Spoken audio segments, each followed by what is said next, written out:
Well, essentially, we're looking at a way in which what you just described is you would go to the university, and then after you leave with your diploma in hand over the next, say, 20 years, you would pay, say, 3% of your adjusted gross income back to that university. Okay.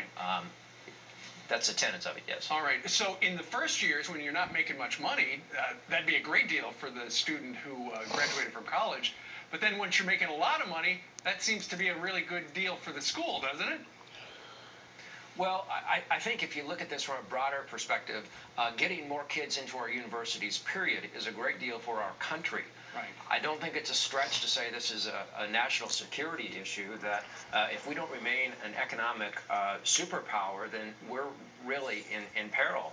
And when I see all these other countries passing up the United States in some very important categories, I think we've got to look outside the box, and this is just one idea. It may not be the best idea, but it's one idea out there that we should attack this with. We're looking at other things, trying to get high schoolers in a place where they can start earning more college credits to get a head start. And so it's a much more serious situation. I think a lot of people understand, because of the fact that you laid out at the beginning here that we've now surpassed credit card debt with student debt. Right. And so this idea is just one idea. And like I said, it might not be the best idea, but at least it's an idea.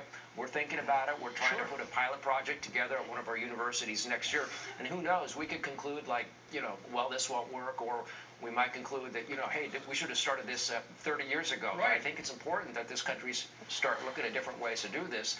The U.S. Senate last week went the wrong direction, and through inaction doubled the interest rate on student loans. And so it's a very serious problem, and Oregon is looking at some unconventional ways to get at it.